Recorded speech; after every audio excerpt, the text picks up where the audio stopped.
Hello and welcome back to the EMJ GOLD podcast, brought to you by EMJ, your number one open access destination for HCPs and pharma globally. Jade, welcome to the season 10 finale. How's it going? So good, thank you. I can't believe we're here already. It's flown by once again. It absolutely has. And we have a very special episode coming up today. Jade, can you give our listeners a bit of an idea? I can indeed. So as we wrap up this season, we are excited to share a specially curated collection of standout moments from our incredible guests. These are going to be insightful clips that uncover real challenges, fresh opportunities, and invaluable advice from today's pharma trailblazers and industry experts. Absolutely. And alongside these highlights, we'll bring you the latest data that puts the topics into context, plus our own thoughts on what it all means for the future of healthcare. So without further ado, settle in and let's get straight into the episode. So, should we start with the basics? No matter your field, advocating for yourself is crucial. And Dheepa Chari from GSK summed this up so well in her conversation with us. I had to think about a good answer to this question because there are so many lessons. And what has been top of mind for me lately, which is what I want to focus on, is the importance of advocating for yourself. And I say this because when I started out early in my career, for me, it was a lot of it was, okay, if I work hard and I deliver and I execute well, people are going to recognize me. People are going to just automatically help me get to where I need to be. The reality is that this is not the case. So in addition to being good at what you do, you need to be able to advocate for yourself and speak up. Deepa's message really resonates with me there. And there's clearly need for change in this area. We discovered a survey by Indeed, which found that 73% of women say that they worry about how they're perceived when promoting themselves at work. Yeah, it's a pretty stark statistic there. Advocacy is, of course, one thing, but sometimes success also hinges on someone else believing in you. And Anita Gandhi from BMS talked about what that support meant for her, especially during a challenging period. This one is really special to me. So this is, award I received from the HBA as an early career scientist and drug developer. And I was navigating a lot at that time. I had aspirations of a successful career as a translational scientist. I was juggling kids and work and really trying to do my best. I had two little ones at the time, and it was a huge vote of confidence from my managers and from my leaders at the time. And that was what was most meaningful to me. It wasn't so much about the actual work that I was doing, but just that bit of confidence. And that's sometimes all that it really takes, is to know that people, even one person, like really believes in you. And then taking a moment to have self-reflection and saying to yourself, yeah, maybe I actually can do this, even though it's really hard. It is so powerful to see how a small show of faith can change your perspective. The HBA's own data shows the real value of networks too, with 84% of HBA members seeing career progression or growth since joining up. Interesting. As you say, a single spark like recognition or the encouragement of a mentor can really set off a chain reaction in a woman's career. Next, let's move on to look at how awareness, or perhaps a lack of it, can shape women's health outcomes. So while personal stories matter, the bigger system, of course, plays its part as well. Gaps in awareness and patient experience still affect countless people, and this is something that Joana Reis from Bayer illustrates so clearly when it comes to breast cancer specifically. Let's listen in. We found that more than 60%, so 60% of women were unfamiliar with high breast density and as a breast cancer risk factor.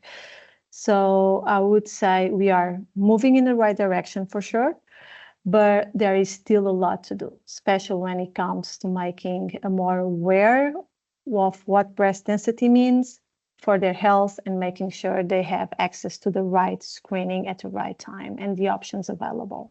Wow, that 60% figure is huge. Not only is risk underestimated though, but many women also have no idea how breast density can also hide tumours during scans. So a real education gap there, I think. Yeah, it's quite concerning. It does make you wonder if these basics are slipping through the net, what's happening with even more prevalent diseases. As the world's fourth leading cause of death, COPD is one such example, and Shish Patel from Chiesi sheds light on this in this next clip. Over 1 million, in fact 1 to 2 million people are potentially walking around with the condition of COPD and they don't know it. And COPD is one of those conditions that progresses over time. some of those people living with the disease will end up in hospital. Once you have an exacerbation, 50% of patients that have had a hospital, they've been hospitalized because of an exacerbation, are probably not going to live beyond 3.5 years. And it's a very sad statistic. So certainly something needs to be done about it. And I think it's the fact that there's a lack of awareness and education, both in terms of with healthcare professionals and with the public, in terms of having the awareness of COPD. So what Shish shares there about late diagnosis is pretty sobering. When COPD goes unnoticed until a crisis, it can mean frequent hospitalizations or even worse. So early recognition is so vital in preventing those outcomes. Absolutely. But look, even once you're in the hospital system, the outcome isn't just about treatment, but the way every member of staff, clinical or not, shapes your experience. AbbVie's Daejin Abidoye really reframed this for me in the following clip. It's definitely important to be passionate about what you do, but I think it's also important to care and be touched by the impact that you have. Well, what do I mean by that? There's certainly, whether it's when you think about the hospital, whether it's the surgeon in the ICU or in the operating room who is taking out that dangerous tumor, or it's the managerial staff and sanitation staff that's cleaning the floors.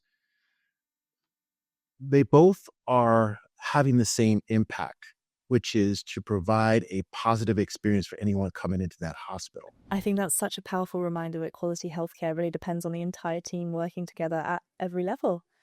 Recent NHS England data actually shows that nearly 3/4 of patients rate their primary care experience as good, indicating, there's progress, but there is room to improve. Yes, great stuff on the whole there. So from self-advocacy and recognition, we've explored how knowledge and teamwork can transform lives. Let's now turn to communication challenges facing the pharmaceutical industry. And this one may be something that medical and marketing teams can particularly relate to. So we all know that communicating complex science clearly and ensuring it lands with the right people is no mean feat. Today's industry faces a content overload, requiring really smart strategies to reach both HCPs and patients effectively. So with that, let's listen in to Yacin Marzouki on this point first. The learnings is that you first need to understand that omnichannel is not the right message at the right time through the right channel. There's a number of steps. And also that it's about delivering the content, but it's very easy to make content. The barrier of entry is very low. Any person now can buy 2 mics, go on YouTube and start a podcast. And every minute on YouTube, there's 500 hours of content being uploaded. 500. Goodness. So that's a tsunami of content. And that's also what actually we are creating. But we know from the Viva Pulse data that 77% of the content doesn't get delivered to HCPs or rarely gets in front of them. So the learning is not only how do we create content, but how do we get that content to the HCP? How do we vaccinate them with that content? So my main learning is we really probably, but that's still work in progress with many of the teams I'm working with. It's not about creating the content and listing product features. It's also about having an activation strategy. Wow, what a visual. A flood of content and most of it just swirling around, never landing where it should. This is backed up by further data too. So Viva's 2024 report found that field teams use less than half of approved content in HCP meetings, and nearly 80% of what's approved is rarely or never used. My goodness. So pretty clear that it's not about having, more content, but it has to be the right content delivered with purpose. And I think that starts with knowing who you're talking to. Yes. Here's what Matt Mortimer-Ryan from GSK shared on how to be effective in pharma marketing.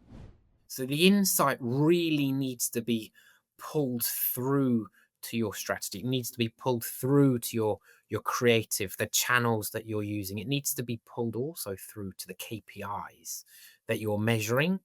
So that would be my recommendation, is that each of those steps is grounded in the reality of the customer and that insights. So it's not just your objectives or your brand's goals, as it were, that are portrayed there.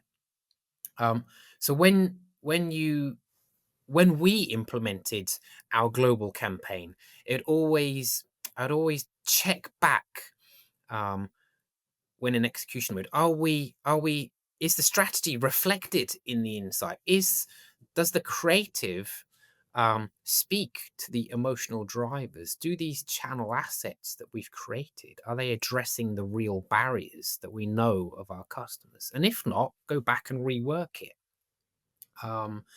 And in our campaign, we designed an ecosystem right the way through. Clearly, that approach would get results. This is also backed up by data from BCG, which states that more than half of HCPs are more likely to prescribe from companies that they perceive as genuinely patient-centric. Interesting info. I think it's all about listening before creating, right? And once you get that down, you're laying the foundations for true impact. I think ultimately it doesn't stop at communication. Let's move on to see how these messages, products, and approaches are deployed, because ultimately channel strategy matters too. As you say, having great content is just half the battle. Getting it through the right channels is another art entirely. Next up, we're going to be hearing from Yacin again, and he talks about the mastering of omnichannel approaches. My idea there is, can we have something like an omnichannel academy? And that means that the moment someone joins, that you actually take them through a specific L&D program so that they know what omnichannel tactics we have internally, but also what the intricacies are of the channels we have. When do you use a webinar? For example, a webinar, for my definition, is a great lead generating activity. So, for example, in a product launch phase, you need to do webinars. A podcast, like the one we're here on now, is a great channel to actually achieve thought leadership. But you should not do channels just for the sake of it. So what really stood out for me there is Yacin's Omnichannel Academy concept. It's a really practical way to help teams build real expertise in each channel's strengths and roles. I think it's ultimately a reminder that having more channels, again, isn't enough. It's about using them deliberately and in the right context. Definitely. Supporting this, industry data shows that 65% of pharma companies are now currently prioritizing digital and cross-channel skills in their learning programs. So there's clearly a move towards more skilled strategic channel delivery. Yeah, it's quite encouraging, but as much as channels and tools matter, they mean little without a strategy that's deeply rooted in human insight. And GSK's Mortimer-Ryan is back to share more on this idea.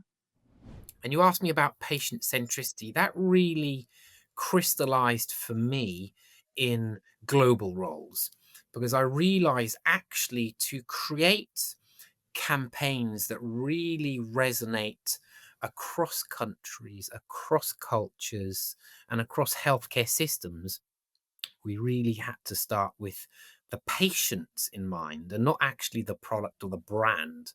So really understanding about the patients, their beliefs, their barriers, their emotional drivers is where I say it actually starts. That's the foundation of marketing, patient understanding.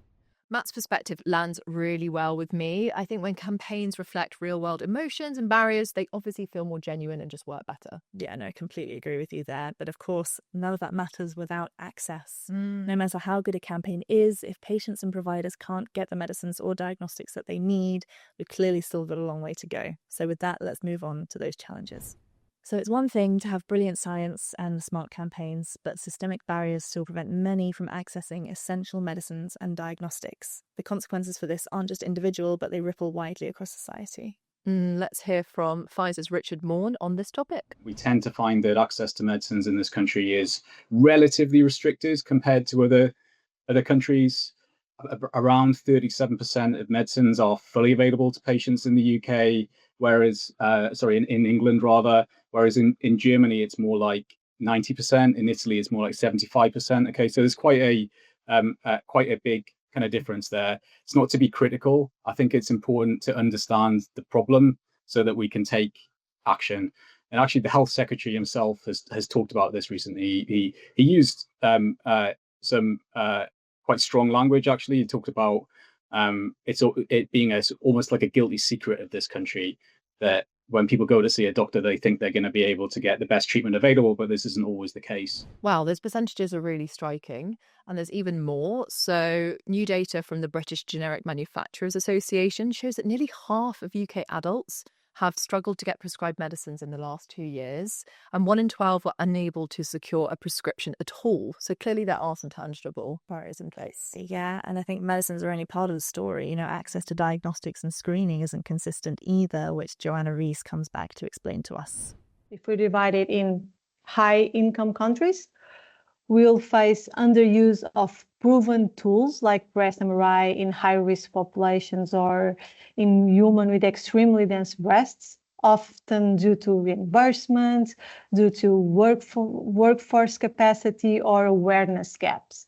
But on the other hand, if we are referring to low or middle-income countries, the challenge, they are more fundamental. So limit access to mammography or any imaging at all. So in a fair, balanced world, every woman, regardless of where she lives, would benefit from early detection with the best tools available, tailored to her risk level and setting. And that disparity, of course, has real consequences. For instance, ecancer.org reports that less than 40% of breast cancers in sub-Saharan Africa are actually diagnosed early, and that leads to a high rate of late-stage detection, worsening survival odds. Far from where we want to be, I think. And while access shapes health outcomes, there's also an urgent need for pharma to tackle another issue that impacts global health, and that is its environmental footprint. Shish Patel is back to discuss this topic. If you calculated the carbon impact of the healthcare sector on the environment, it would be the equivalent of a country that's ranked 5th in the world. So that's how much it is, So I guess that there's an onus on all pharmaceutical companies to look at the whole life cycle of their product ranges and start to work on reducing emissions along the whole pathway. Really interesting stuff there. And to build on this point, healthcare is responsible for about 4.5% of the world's carbon emissions, according to Healthcare Without Harm's 2024 data. So it's a pretty significant share, and it signals a very big responsibility for the industry. Very well put, Jade. Now, as you can see, there's substantial responsibilities for the industry spanning access, equity, and even environmental impact. And these challenges must be front and centre. However, while addressing these, the industry is also working on incredible innovation. So I think we should take a moment to celebrate that and look at the future of medicine with our guests. Let's do it. Look, medicine is clearly becoming more precise and personal, and tailoring treatments much more closely to each individual's unique biology and needs is becoming a lot easier. Next up, we have Anita Gandhi, who's going to share her perspective on what this could mean for the haematology space in particular. Yeah, so I think the future is going to be, we're already in the era of personalized medicine and, choosing the right drugs for the right patients. I think that's going to continue, and we can do it even better. I think we've got plenty of drugs that we can figure out how to sequence them a little bit differently to really maximize their value and potential and combine them in smarter ways. I think that's going to be really important. And then for things like CAR T, it's still burdensome for patients, and they have to go into the clinic. It's not readily available to a lot of people in the U.S. and outside of the U.S. just because of geography. So coming up with some off-the-shelf examples and products for cell therapy, I think will be a game changer. I think the field of protein engineering is coming of age as well. And gives us so much optionality to design antibodies and bispecifics and T-cell engagers. So that's an exciting space to watch. So yeah, a lot of things that that we've already done, and I think it's just going to get better and faster in the next decade. So I'm really looking forward to that. So Anita shared some pretty exciting stuff there. The personalised medicine market is actually predicted to almost double by 2029, growing from around $380 billion to $660 billion as these treatments do become more mainstream and available globally. Big numbers there. And I think you can see the impact most clearly in cancer care so far, which has really been transformed by precision approaches. Daejin Abidoye from AbbVie is back to really bring this shift to life. Historically, when we think about where things have been with chemotherapy and chemotherapy as a standard, it was sort of a one size fits all. And that led to almost like the analogy of going after a a small item with a shotgun approach. With precision-based medicine, it allows us to have a much more focused approach. It allows us to really think about, as we think about sort of the evolution of biomarkers and precision medicine, where we develop these drugs, that we can actually not only develop these drugs much more efficiently, with much smarter, more efficient clinical trial design, but that ultimately that we can develop these medicines with specific biomarkers that predict not only which patients are more likely to benefit, but also can predict what the potential outcome will be for a lot of these patients. Well, it's clear that precision medicine isn't just a buzzword anymore. It's actively reshaping treatment paradigms and offering hope to patients in real time, which I think is a really positive note to end our roundup on. I think it is. Wonderful. So to close, from advocating for yourself to building supportive networks to closing systemic gaps, evolving communication and driving innovation and equity, we hope these insights have inspired you as much as they did us this season. Absolutely. This season really showed the tremendous progress that's possible when people, ideas and technology come together to improve outcomes for patients, providers and society alike. So a huge thank you to all our guests for joining us this season. Yes, I echo that completely. And that is going to be it from us for a little while. We will be taking a summer break and we'll be back in the autumn with more interviews from fascinating leaders in pharma. Until then, it's bye from us. See you.